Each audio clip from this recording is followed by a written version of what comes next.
Good evening, Lake Orion. Welcome to History Now here on ONTV. I'm your host, Anthony Termina. On this episode, I want to talk about the tensions that is going on in the world, especially between North Korea and the United States. This has been happening for several months. It's escalated, but it's actually been it's going on for years under the regimes of the North Korean dictatorship. So I want to go and talk to you today about the what is going on with North Korea. Why do they hate the United States, and why are we in the situation that we are in right now? Well, I want to talk about the history of Korea, which as a whole, before the divide, Korea was under Japanese rule, under the rule of Japan from 1910 to 1945. Japan basically took over Korea as a colony. It made it into a colony. During that time, Japan would treat Korea as basically as the Japanese were superior to Korea, and there is a lot of resentment from both North and South Korea towards Japan because of the harshness of their rule during the colonial era from 1910 through 1945. Korea, as I said, was a Japanese colony. It aided Japan during World War I against Germany. It was used as a base, but and also, as we all know, Japan went to war with the United States in 1941. Japan would also be at war with China since 1931, and a lot of Japan would enter China usually through Korea, and it stirred several. There's a lot of bitter memories towards Japan as a result of World War II, but also what happened in China. That's for another episode. But the China-Japan relationship, which we'll talk about on another episode. But in the World War II, the United States and Japan were fighting, and they had fought a brutal Pacific War, the Great East Asia War. And in August of 1945, the Soviet Union enters the Asian theater. At that time, in 1941, Japan and the Soviet Union were in agreement. They had a neutrality agreement, and so they tolerated each other, but the Soviet Union broke that pact and ended up entering the war against Japan, and the Soviet Union ended up invading North Korea and also future North Korea, and also they invaded some of Japan before the war ended in August of 1945, and eventually September 1945, the peace was signed between the involved parties. So, as I said, the Cold War was starting to begin between the United States in the West and the Soviet Union. And just like in Europe, there was great fear of Soviet expansion into Asia. At this point, right before 1949, China was still a, quote, nationalist country. They were fighting communist elements. The Soviet Union had come into Korea, especially in North Korea. There was also continued fear of invading Japan, and the United States mostly fought the bulk of the war against Japan, so the United States felt they should have first bills at what happened in Asia. So the United States ended up occupying Japan, and they also ended up occupying South Korea. Dean Rusk and Charles Bonsall were the drawers of the Korean divider, which was Korea would be divided at the 38th parallel, with Seoul, which was the Korean capital, remaining under American control. And like what happened at Versailles, there was no German that was ever consulted, there was no Korean that was consulted. So as a result, you have a divided Korea with the Soviet Union controlling the north and the United States in the West controlling the South. So in 1945, Joseph Stalin appoints Terenty Shchykov, that is Shtykov. He was appointed by Stalin. The goals of the intention was to place very similar to the European countries the Soviet Union occupied from 1945 on. And the intent was land reform. Political opponents were arrested, jailed, tortured, and in many ways that was very similar to what the Soviet Union policies were in the 1940s. Also, there was a move from Khrushchev to bring in a premier for North Korea, also known as Kim Il-sung. He would be the premier of North Korea from 1948 through 1972, and then he would become president from 1972 to 1994 when the North Korean Constitution changed, becoming trying to make some changes into their constitution. In September of 1948, largely as a response to South Korea becoming its own nation in May of 1948, North Korea became their own nation in September, with Pyongyang being their capital. So both North Korea and South Korea had goals of unifying the Korean Peninsula. The North wanted to unify it under a communist Soviet Union state, while South Korea wanted to have a democratic state. So as a result, North Korea invaded South Korea, and the United States and the United Nations at that time intervened. The Soviet Union originally took a neutral stance, but in secret was aiding the North Koreans. North Korea was initially very successful, almost being able to drive the South Koreans off the continent. But with the help of the United States and the United Nations, they were able to drive the North Koreans past Pyongyang and near the Chinese border. And communist China, now communist after 1949, ended up aiding North Korea, and it resulted in a stalemate. But the Korean War also became a proxy war between the West, the Soviet Union, and China, as it would be a result of the Cold War. So there was an armistice that was declared in July of 1953 in which 2.5 million Koreans died. And that armistice, there's still war. They're still technically at war to this day. When we come back, I will talk about the economy and also the education, also the relations of North Korea here on History Now on ONTV. Hey, it's ONTV here. Now, have you ever had the urge to create your own TV show?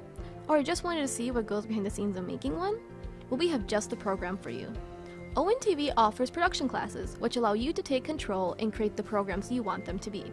To get started, all you have to do is sign up for a free orientation, and then register for one of our production courses. For more information, feel free to call us at 248-393-1060, or go to orionontv.org and click Register Now to sign up for classes. We hope to see you soon. Welcome back to History Now here on ONTV. I'm your host, Anthony Termina. I want to continue my conversation about North Korea. I want to talk about, as a result of the Korean War, there was an armistice that was declared between both sides. There was a truce, but there was no formal peace treaty. I will actually go into depth about the Korean War on future episodes of History Now, but I wanted to focus on mostly more of North Korea. The economy, as you'd expect in any type of war, was devastated. That was crushed. So North Korea ended up, they ended up trying to rely on support from the Soviet Union and Communist China, then under Mao Zedong. There was also the black market was beginning to flourish, and people died as a result of the war. People died not just of the war, but also of the famine and of the intense fighting that was going on between all parties involved. Now, there will always be a rift between North Korea and China because a lot of citizens who fought for North Korea were Chinese, and millions of Chinese died in the fighting for North Korea. Now, the Soviet Union and China continued to rely on North Korea as a buffer to the West because in the end of the Korean War, the United States did not leave the Korean Peninsula. They did not leave South Korea. They supported South Korea. They were supporting Japan, and they had great relations with both countries at that time. So they ended, but it also caused, like in today, in North Korea, they teach their kids that the United States, the South Korea and Japan are considered enemies of North Korea, with the United States being the greater enemy. In North Korea, they teach that it was the United States that invaded North Korea, when in fact it was North Korea who invaded South Korea. And also they make mention that China aided in a smaller stance compared to North Korea being the ones that individually drove the Americans back and almost out of the Korean Peninsula before asking for a truce. So, whereas the truce, both sides were, particularly North Korea was asking for a truce in the Korean War. Now, as I said, there was always tense relations between North Korea in terms of the relations with the Soviet Union and China. They were close, yes, because all three were communist countries, but there was also tense. To make mention, the Sino-Soviet split, which was the split between the Soviet Union and China, the North Koreans played off of that rivalry. And there was times where China and Russia, China and the Soviet Union, with support of other countries, the August Faction incident. There was even a coup attempt to remove Kim Il-sung, but it was not successful, and Kim Il-sung was able to retain power. But in response to the incident and the tense relationships between North Korea, the Soviet Union, and China, North Korea adapted a policy called the Juche policy, which basically focuses on regime survival. They became self-reliant. It was the state. It's currently the state ideology at present. They also adapted a 5-year plan, which was very Stalinist. They adapted some of Stalin's policies, and they also introduced a command economy, which was owned by the state. So as a result, agriculture was collected by the state. There was collective farms. Millions and millions of Koreans died North Koreans died as a result of starvation, of beatings. People were kidnapped often. Families were often tried, sent to gulags, which was further in North Korea. And it was just, people talk about how vicious the concentration camps or the extermination camps were during World War II. These camps in North Korea were probably more vicious and also very much secretive, based upon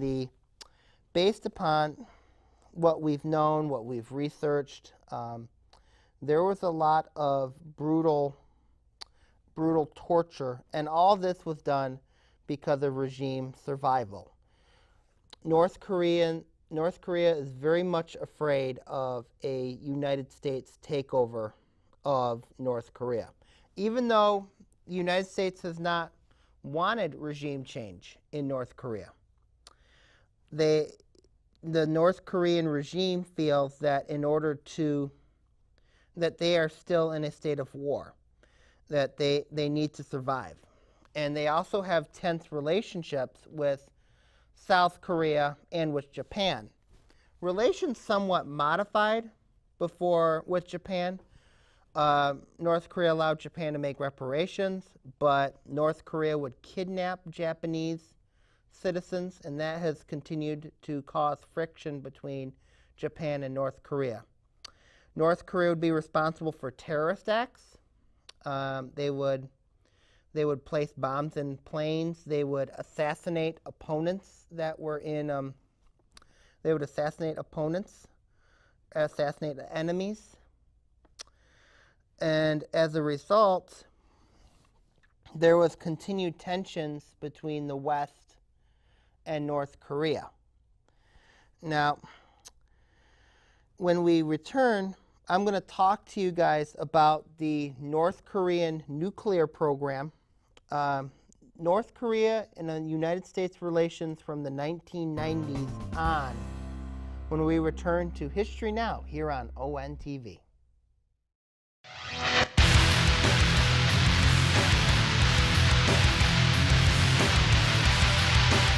Hello, Oakland County. This is Sammy Taramina talking OA Now.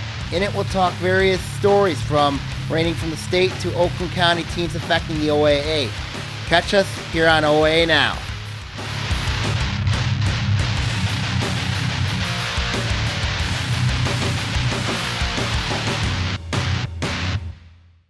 Welcome back to History Now here on ONTV. I'm your host, Anthony Taramina. I want to continue talking about North Korea. I want to talk about North Korea in the 1990s. North Korea remains a very secretive, very quiet country, but also they wanted to pursue a nuclear weapons program. North Korea felt that it was in response to the United States having nuclear weapons, that the United States could use nuclear weapons on their country. So North Korea felt that they needed to have a nuclear weapons program of their own. So North Korea was in the process of developing their nuclear weapons program, and it has caused great strain with the United States. Now in 1994, Kim Il-sung, the legendary leader in North Korea, died. He died of a heart attack, and his son, Kim Jong-il, took power from 1994 to 2011. He was a very big NBA basketball fan.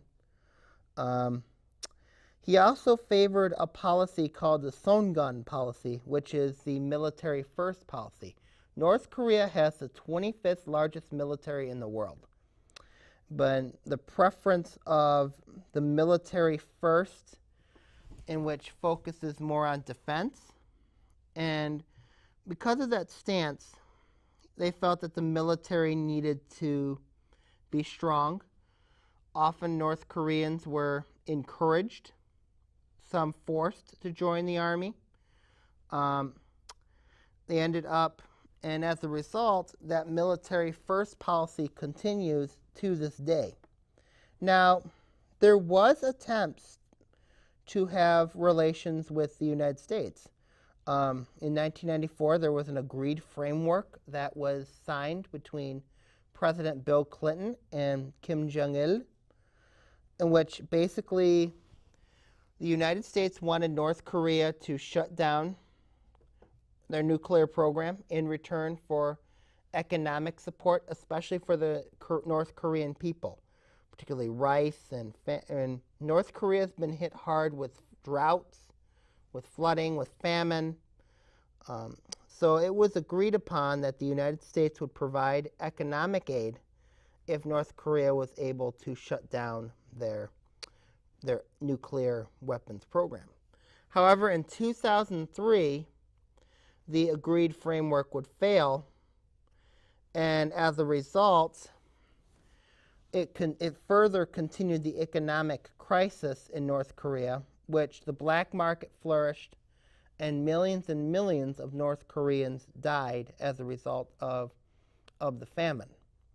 Now, South Korea also attempted to build relations with North Korea by the Sunshine Policy, which is focused more on dialogue and potentially talking about Korean unity down the line, allowing family members to visit other family members, especially passing a demilitarized zone, which was on the 38th parallel. And, at that time, there were people that were fleeing from North Korea to South Korea. And because South Korea it's very similar to Germany when millions of people from East Germany would go to West Germany because economically South Korea was flourishing. North Korea was they were flourishing at first, but then they became stagnant. So as a result, because of the lack of change, but North Korea slowly but surely is starting to get with the they're starting to bring their economy back somewhat they're building hotels, they're encouraging tourism. But as a result, North Korea's economy was not on par with South Korea's economy. But the two countries tried to reach out to each other, and today North Korea and South Korea are not on friendly terms. A lot of that is North Korea wants to unify the Korean peninsula under the communist model, whereas South Korea wants to unify the peninsula under the democratic model. And also, they're not very thrilled with the United States being supporting the South Koreans and also supporting the Japanese, still having troops on their borders. So we're in about 2006, about 2001, George W. Bush, the American president, put North Korea with Iraq and Iran as a member of the Axis of Evil, which they made mention of North Korea with their nuclear weapons program. They made mention North Korea has aided several terroristic allies. In movies, in terms of North Korea, even the perception of North Korea in this country is that North Korea is a villain. Anyone allied with North Korea's government, the regime, is considered a villain. Now, North Korea does like their fair share of movies. They have kidnapped producers in order to make movies for Kim Il-sung and then later Kim Jong-il. So as a result, in terms of movies, North Korea, they do have a movie industry, but with a very strong pro-North Korean approach. Whereas in the United States, the view of North Korea is that of evil, villainy, tyranny. North Korea would also be added to the outpost of tyranny as well. Now, North Korea is very sensitive to this type of talk, and they threatened war. And and they were also being condemned by the United Nations multiple times. There's been multiple sanctions placed on North Korea, multiple reprimands. There was one move called the Six-Party Talks, which involved the United States, North Korea, South Korea, Japan, China, and Russia, in which the goal was to get North Korea to get rid of their nuclear weapons program. And obviously, in return, the United States and South Korea would not do military exercise drills. The United States would have troop withdrawals from South Korea, from Japan. The intent was to get North Korea to stop building up their nuclear weapons program. This would also fail, as in 2006, North Korea would conduct their first nuclear test. And these nuclear tests continue to this day with potentially threats to the United States mainland with their range, the Taepodong missiles, threats to bomb Guam, which is a United States territory. There's threats to Hawaii, Alaska, and even the continental U.S. So the United States, in response to these missile threats and these tests, built up a THAAD system in Alaska. The THAAD defense focuses on THAAD missile defense system. So they have one in Alaska. They have one in South Korea. Japan has its own missile defense system. Obviously, also continued support by the United States.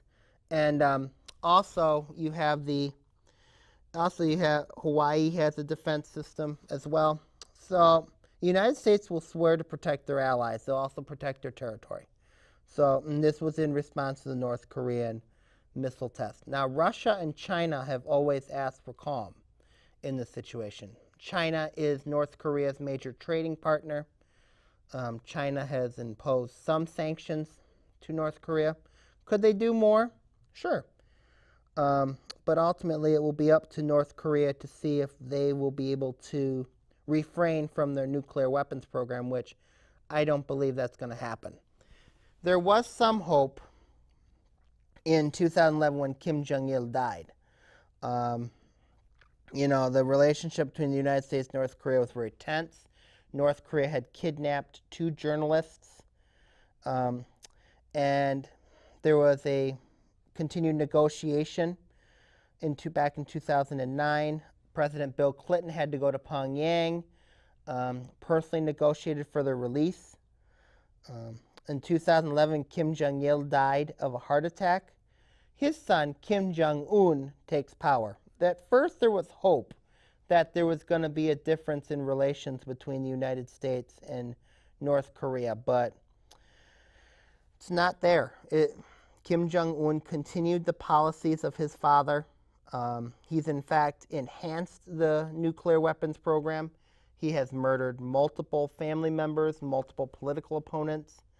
So the question is, will there ever be peace in Northeast Asia and I don't know if there will be peace until North Korea. There has to be some compromise between the United States and North Korea. North Korea has to stop their nuclear weapons program. Does the United States have to lower troops in South Korea and Japan? Is it possible for war to happen? I mean, if that happens, obviously South Korea, Japan have been asking for missile defense systems. But really, right now, it's very, very tense between the United States, South Korea, Japan, China, Russia, and it all centers on North Korea. So, will there be peace? Who knows? We will find out in the future. Well, that will do it for this episode of History Now. Hope you enjoyed listening to it. I'm Anthony Termina signing off. Have a good night, Lake Orion, and see you soon.